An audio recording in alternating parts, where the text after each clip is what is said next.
मैं अपने कार्यों से जवाब देना चाहता हूँ। जो 1 साल 2 साल में जो मैं काम करूँगा धार्मिक न्यास परिषद के सदस्य के रूप में, मैं उसके बाद उन्हें जवाब दूँगा। दामाद पॉलिटिक्स पर क्या कहना चाहेंगे, क्योंकि आप पे तो सवाल उठ ही रहा है। ये सब राजनीति का हिस्सा है कि ऐसे-ऐसे आरोप लगाए जा रहे हैं, लेकिन सब अपने आप में काबिल हैं। 200-300 लोग बने, उनके बारे में कोई सवाल नहीं हो रहा है। हाँ, क्योंकि पिताजी जीवित होते तो मैं ज़रूर कोशिश करता कि मुझे विधानसभा का टिकट मिल जाए। पिताजी संगत पंगत के माध्यम से सभी जात, सभी वर्ग के लोगों को एक साथ बिठाकर पूजा करवाना हो, चाहे भोज कराना हो, इन सब के माध्यम से एक सामाजिक समरसता की मिसाल उन्होंने पेश की थी। तो मैं भी इन चीज़ों को प्रमुख स्थानों पर करना चाहूँगा। चिराग पासवान जो है केंद्र में मंत्री, उन्होंने ये कह दिया है, दावा ठोका है कि वो विधानसभा का चुनाव लड़ेंगे। पिछले दिन आरा से उन्होंने घोषणा की। लेकिन मुख्यमंत्री के चेहरे पे अगर पार्टी के लोग उनके मतलब ऐसा चाहते हैं तो ज़रूर ये एनडीए में डिस्कस होना चाहिए कि मुख्यमंत्री किसे बनना चाहिए। नहीं, मुझे लगता है कि एक गाइडिंग फोर्स के रूप में हमेशा पिताजी हैं। मतलब मैं कहीं भी दुविधा में रहता हूँ तो मैं स्मरण करता हूँ तो मुझे सॉल्यूशन दिखने लगता है। नमस्कार, दर्श न्यूज़ देख रहे हैं आप और मैं हूं आपके साथ दक्षा प्रिया। देखिए, बिहार में इन दिनों दामाद पॉलिटिक्स पर खूब चर्चा हो रही है, लेकिन इससे इतर हटकर अगर बात की जाए सायन कुणाल की, जो कि अशोक चौधरी के दामाद भी कहे जाते हैं, पूर्व आईपीएस आचार्य किशोर कुणाल के बेटे भी हैं। इनकी अपनी एक अलग पहचान है, काफ़ी समय से सोशल वर्क करते नज़र आ रहे हैं। हाल फिलहाल में इनको बिहार राज्य न्यास धार्मिक परिषद का जो है वो सदस्य बनाया गया है। खास बातचीत के लिए हमारे साथ खुद मौजूद हैं। सायन जी, सबसे पहले तो मेरा ये सवाल है कि जिस तरीके से आप पर लगातार सवाल उठाए जा रहे हैं, वो नेता प्रतिपक्ष तेजस्वी यादव हो या जो कोई भी सवाल उठा रहा है, आपकी एक अपनी अलग पहचान है। काफ़ी लंबे समय से आप काम करते नज़र आ रहे हैं, लोगों के बीच में नज़र आते रहते हैं। उन लोगों को क्या कहना चाहेंगे? कुछ राजनीतिक कारण रहे होंगे, क्योंकि मैं अभी उनसे खान सर के रिसेप्शन पे मिला था तो उनको जो पुत्र रत्न की प्राप्ति हुई है तो मैंने शुभकामनाएं दी थी। लेकिन अब मैं भी एक्सपेक्ट कर रहा था कि वो मुझे शुभकामनाएं देंगे, लेकिन ज़रूर चुनाव अभी नज़दीक है तो कुछ मुद्दा चाहिए। लेकिन मैं बताऊं कि मैं पिताजी के साथ राम रसोई जो अयोध्या में संचालित होती है उसका देख रेख कर रहा था। इसके अलावा मैंने रामायण प्रतिभा प्रतियोगिता कराई है 2 बार अयोध्या में, और मैं धार्मिक चीज़ों से जुड़ा रहा हूँ। मेरे पिता धार्मिक न्यास बोर्ड के अध्यक्ष 2005 से 2016 तक थे, और उन्होंने धार्मिक न्यास बोर्ड आज जिस मुकाम पर है उसमें उनकी बहुत महत्वपूर्ण भूमिका है, क्योंकि पहले इसे कोई जानता नहीं था। ये एक टूथलेस टाइप का ऑर्गेनाइजेशन था। आज 30,000 एकड़ ज़मीन जो बिहार राज्य धार्मिक न्यास परिषद से जुड़ी हुई हैं, उनको कैसे संरक्षित किया जाए, प्रमुख मंदिरों में कैसे न्यास समिति बनाई जाए, जो चढ़ावा मंदिरों में आता है उन चढ़ावों से कैसे जन कल्याण का कार्य हो सके, तो ये सब जो है पिताजी ने किया था। और अभी तो मैं बस सदस्य बना हूँ। अध्यक्ष हमारे प्रोफेसर रणवीर नंदन जी हैं। तो बहुत कुछ सीखना है और धार्मिक क्षेत्र में आगे बढ़ना है। लेकिन जो लोग सवाल उठाते हैं, सबसे बड़ा सवाल है सायन जी, अगर कोविड की बात हो, जल जमाव की बात हो, अभी कुछ दिनों पहले हमने देखा कि महावीर मंदिर के बाहर गरीबों को खाना खिलाने की बात हो, इसमें सबसे आगे आप आते हैं, फिर भी सवाल आप पर। भाई, मैंने बताया कि अभी चुनाव है, 4 महीने में चुनाव है। मेरी पत्नी एक राजनीतिक पार्टी से जुड़ी हुई है जो सत्ता में है, वो विपक्ष के नेता हैं, तो लाजमी है कि सवाल उठेंगे।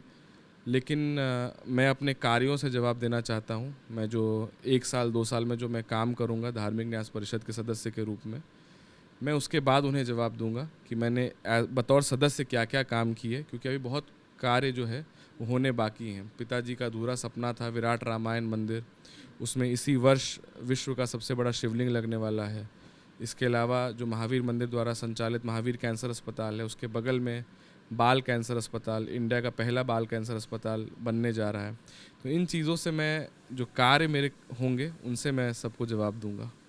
दामाद पॉलिटिक्स पर क्या कहना चाहेंगे, क्योंकि आप पे तो सवाल उठ ही रहा है। अगर बात कर ली जाए, चिराग जी के जीजा जी हों, उन पर सवाल उठाया जा रहा है।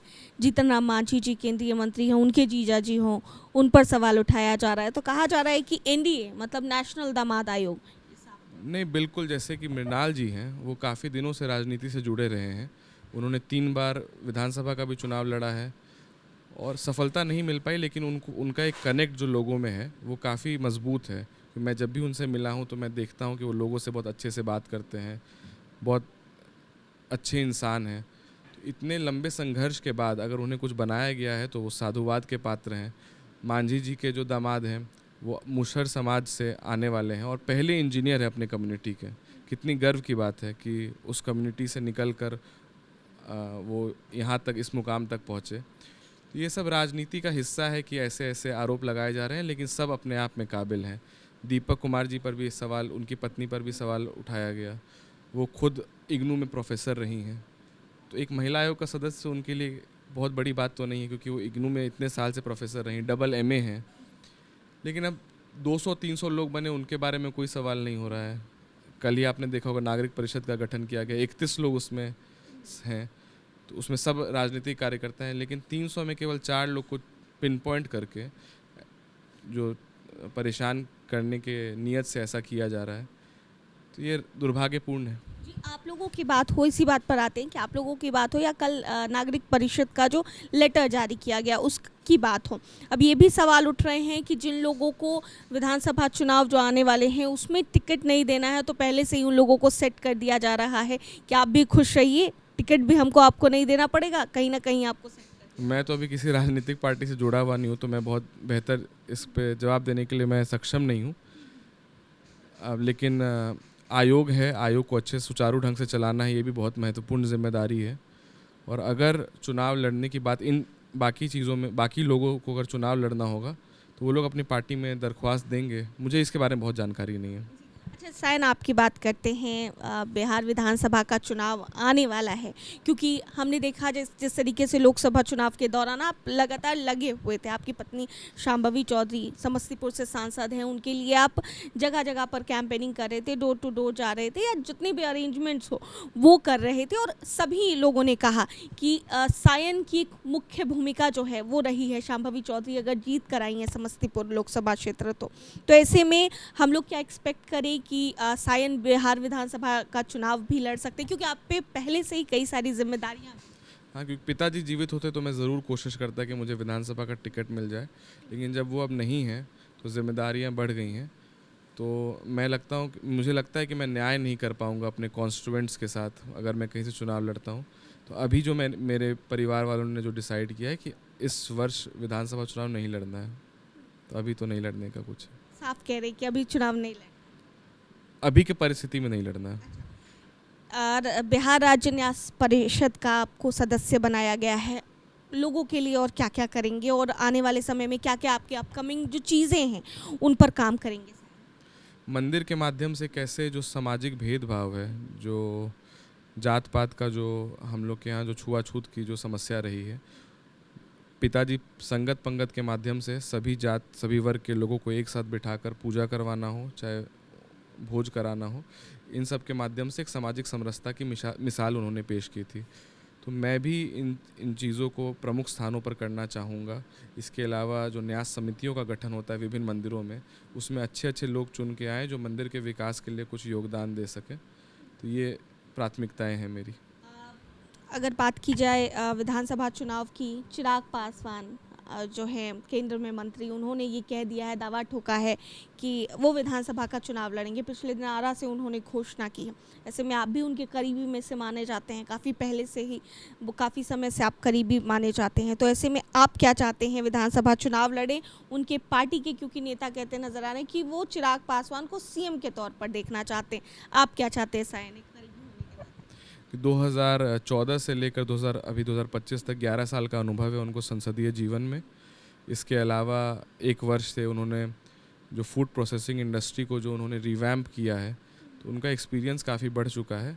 अगर उनके एक्सपर्टीज़ की ज़रूरत बिहार को ज़रूर महसूस होती है, तो उन्हें आना चाहिए बिहार में, क्योंकि वो काफ़ी लोकप्रिय भी हैं। लेकिन मुख्यमंत्री के चेहरे पे अगर पार्टी के लोग उनके मतलब ऐसा चाहते हैं, तो ज़रूर ये NDA में डिस्कस होना चाहिए कि मुख्यमंत्री किसे बनना चाहिए। लेकिन सब लोग जो अभी कह रहे हैं, मुझे लगता है कि नीतीश कुमार जी के नेतृत्व में ही चुनाव लड़ा जाएगा, और चुनाव के बाद भी जैसा लोगों ने कहा है, मैं तो नहीं जानता कि नीतीश कुमार जी ही मुख्यमंत्री होंगे।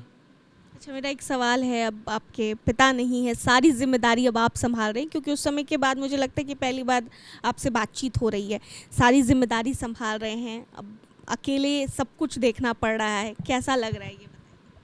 नहीं, मुझे लगता है कि एक गाइडिंग फोर्स के रूप में हमेशा पिताजी हैं, क्योंकि मतलब मैं कहीं भी दुविधा में रहता हूँ तो मैं स्मरण करता हूँ तो मुझे सॉल्यूशन दिखने लगता है। मुझे लगता है कि वो हमेशा मतलब मेरे करीब हैं, मेरे बीच में ही हैं, और जो उनके सिखाए गए जो रास्ते हैं उस पर चलकर ज़रूर मंजिल तक पहुँचूँगा। एक आखिरी सवाल, पिछले दिन प्रशांत किशोर ने सवाल उठाया था। उन्होंने कहा कि अशोक चौधरी जी ने टिकट खरीदा अपनी बेटी के लिए, शांभवी चौधरी जी को लेकर के उन्होंने कहा था।